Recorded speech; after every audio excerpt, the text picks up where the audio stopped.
Hello, ഞാൻ PC. Sasikumar. എല്ലാവർക്കും എൻ്റെ സിനിമാ കമ്പം ചാനലിലേക്ക് സ്വാഗതം. പ്രശസ്ത ചലച്ചിത്രകാരനായ ശ്രീ പത്മരാജൻ്റെ കള്ളൻ പവിത്രൻ എന്ന സിനിമ അവസാനിക്കുന്നിടത്ത് പത്മരാജൻ ഇങ്ങനെ എഴുതി കാണിക്കുന്നു: സുചരിതയും പതിഭക്തയുമായ ഭാര്യ ഉണ്ടായിരിക്കെ കണ്ട പെണ്ണുങ്ങളുടെ പിന്നാലെയൊക്കെ പോകുന്നവന്റെ ഗതി ഇങ്ങനെയായിരിക്കും. ഇങ്ങനെ ഒരു സന്ദേശം അല്ലെങ്കിൽ ഗുണപാഠം പത്മരാജൻ തൻ്റെ സിനിമയ്ക്കൊടുവിൽ എഴുതാനുള്ള കാരണം അതിനു മുമ്പ് ഇറങ്ങിയ അദ്ദേഹത്തിൻ്റെ സിനിമകൾക്ക് സന്ദേശമില്ല എന്നുള്ള ഒരു വിമർശനമായിരുന്നു. എന്തു തന്നെയായാലും ഡിജോ ജോസ് ആന്റണിയുടെ സിനിമകൾക്കൊന്നും അങ്ങനെ ഒരു വിമർശനം ഉണ്ടാവില്ല. കാരണം അദ്ദേഹത്തിൻ്റെ സിനിമകളെല്ലാം തന്നെ ഗുണപാഠങ്ങളാൽ പതച്ചു പൊന്തുന്നവയാണ്. അദ്ദേഹത്തിൻ്റെ ആദ്യ സിനിമയായ ക്വീൻ ഫെമിനിസവും സ്ത്രീ സ്വാതന്ത്ര്യവും ഒക്കെയാണ് ആ സിനിമയുടെ ഗുണപാഠമായി വരുന്നത്. എന്നാൽ ഫെമിനിസവും സ്ത്രീ സുരക്ഷയെല്ലാം പറഞ്ഞു തുടങ്ങുന്ന ഈ സിനിമ അവസാനിക്കുന്നത് സ്ത്രീകളുടെ സുരക്ഷ ആണുങ്ങളുടെ കയ്യിലാണെന്ന് പറഞ്ഞുകൊണ്ടാണ്. അങ്ങനെ ഒരു വൈരുദ്ധ്യം ആ സിനിമയ്ക്കും. അതുപോലെ തന്നെയാണ് അദ്ദേഹത്തിൻ്റെ അടുത്ത സിനിമയായ ജനഗണമന. റേസിസത്തെ പറ്റിയാണ് ആ സിനിമ തുടങ്ങുന്നതെങ്കിലും ആ സിനിമ അവസാനിപ്പിക്കുന്നത് നിങ്ങളുടെ ആരുടെയും തന്തയുടെ വകയല്ല ഇന്ത്യ എന്ന് പറഞ്ഞുകൊണ്ടാണ്. അങ്ങനെ ഗുണപാഠത്തിലെ ഒരു വൈരുദ്ധ്യം അദ്ദേഹം ഇപ്പോൾ ഇറക്കിയ മലയാളി ഫ്രം ഇന്ത്യ എന്ന സിനിമയിലുമുണ്ട്. മതസൗഹാർദ്ദത്തിൽ തുടങ്ങി ദേശീയോഗ്രതത്തിനെ പറ്റി പറഞ്ഞ് ആടുജീവിതത്തിൽ അവസാനം മലയാളിയിലെത്തിയ ഈ സിനിമ അവസാനിക്കുന്നത് എല്ലാവരും പഠിക്കണം, എല്ലാവരും സ്കൂളിൽ പോകണം എന്ന ഒരു ഗുണപാഠത്തോടു കൂടിയാണ്. 3 വയസ്സ് മുതൽ പഠനം തുടങ്ങുന്ന സ്കൂളിൽ പോകുന്ന നമ്മുടെ മലയാളിക്ക് ആ ഒരു ജോലി കിട്ടാൻ വേണ്ടിയുള്ള പഠനത്തിനായി ജീവിതാവസാനം വരെ പഠിക്കുന്ന അവൻ്റെ മുന്നിലേക്കാണ് നിങ്ങൾ സ്കൂളിൽ പോകണം, പഠിക്കണം എന്നുള്ള ഒരു ഗുണപാഠം അടങ്ങിയ ഒരു മലയാള ചിത്രം ഇറങ്ങുന്നു എന്ന് പറയുമ്പോൾ അതിലെ ഒരു വൈരുദ്ധ്യത്തെ നോക്കി നമുക്ക് ചിരിക്കാനേ കഴിയും. ഇത് ഒരു ചെറിയൊരു സിനിമയല്ല, ഒരു കൊച്ചു കേരളത്തിൽ ഒതുങ്ങുന്ന ഒരു സിനിമയൊന്നുമല്ലാതെ ഇത് കേരളവും കടന്ന് ഇന്ന് ഗൾഫിലെ മണലാരണ്യത്തിലെത്തി അവിടെ നിന്ന് പാകിസ്ഥാനിലേക്ക് പോയി പാകിസ്ഥാനിൽ നിന്ന് അവസാനം യുണൈറ്റഡ് നേഷൻസ് വരെ എത്തുന്ന ഒരു വലിയൊരു സിനിമ തന്നെയാണ്. ഷേക്സ്പിയർ ഡ്രാമകളിലൊക്കെ ഉള്ളതുപോലെയുള്ള ഒരു ക്ലാസിക് ടച്ചും ഈ സിനിമയ്ക്കുണ്ട്.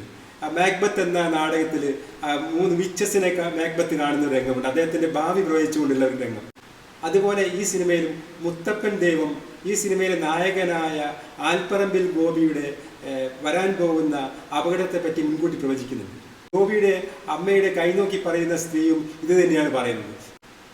ഇങ്ങനെ നോക്കുകയാണെങ്കിൽ നിവിൻ പോളിയുടെ വടക്കൻ സെൽഫിയിൽ തുടങ്ങിയിട്ട് പൃഥ്വിരാജിൻ്റെ ആടുജീവിതത്തിൽ വരെ ഈ സിനിമ പോകുന്നുണ്ട്. എന്നാൽ ഇങ്ങനെയൊക്കെയാണെങ്കിലും ഇങ്ങനെയൊക്കെയുള്ള കുറേ നെഗറ്റീവ്സ് ഒക്കെ ഈ സിനിമയെ പറ്റി പറയാമെങ്കിലും ഇതിലെല്ലാ നെഗറ്റീവ്സും പ്രേക്ഷകരുടെ മുന്നിൽ അലിഞ്ഞില്ലാതായി പോയിട്ടുണ്ട്. അതിന് കാരണം ഈ സിനിമയുടെ ടോണാണ്. ഈ സിനിമ വേണമെങ്കിൽ നേരത്തെ ഈ സംവിധായകൻ്റെ സിനിമയായ ജനഗണമനയുടെ സീരിയസ് ടോണിൽ എടുക്കാമായിരുന്നു. അങ്ങനെ ഒരു ടോണിലാണ് ഈ സിനിമ എടുത്തിരുന്നെങ്കിൽ ഈ സിനിമയുടെ പരാജയം ഉറപ്പായിരുന്നു. എന്നാൽ ഈ സിനിമയുടെ ടോൺ എന്ന് പറയുന്നത് ഒരു സറ്റൈറിക്കലാണ്. ഈ സിനിമയിൽ ഉടനീളം ഇഴചേർന്ന് കിടക്കുന്ന ഒരു തമാശയുടെ ഒരു മൂഡുണ്ട്. ആ തമാശയുടെ മൂഡാണ് ഈ സിനിമയെ ആസ്വാദ്യകരമാക്കുന്നത്. അതുകൊണ്ട് തന്നെ 2.5 മണിക്കൂർ നേരം തിയേറ്ററിൽ നമ്മൾ ഇരിക്കുമ്പോൾ നമ്മളെല്ലാം മറന്ന് ഈ സിനിമയുടെ കൂടെ തന്നെ. അതുകൊണ്ടാണ് ഈ സിനിമ മറ്റൊരു ആടുജീവിതത്തിൻ്റെ ആവർത്തനമാണോ എന്ന് തോന്നുന്ന രീതിയിൽ ചില രംഗങ്ങൾ ഒരേപോലെ വന്നപ്പോൾ പോലും അതൊരു കല്ലുകടിയെ അനുഭവിക്കാതെ അത് ആസ്വദിക്കാനും പൊട്ടിച്ചിരിക്കാനും പ്രേക്ഷകന് കഴിഞ്ഞത് ഈ സിനിമയുടെ ആ ഒരു തമാശ മൂഡാണ്. നിവിൻ പോളിയെ സംബന്ധിച്ചിടത്തോളം അദ്ദേഹത്തിൻ്റെ ഒരു സേഫ് സോണാണ് ഈ സിനിമ. പൃഥ്വിരാജാണ് ഈ സിനിമയിൽ അഭിനയിച്ചതെങ്കിൽ ഇത് മറ്റൊരു ജനഗണമനയായി മാറുമായിരുന്നു. എന്നാൽ നിവിൻ പോളിയെ മനസ്സിൽ കണ്ടുവച്ച് എഴുതിയത് കൊണ്ടാവാം ഷാരിസ് മുഹമ്മദ് ഈ കഥയ്ക്കിലുടനീളം ഒരു സറ്റൈറിക്കലായ കോമഡി ടച്ച് കൊടുത്തിരിക്കുന്നത്.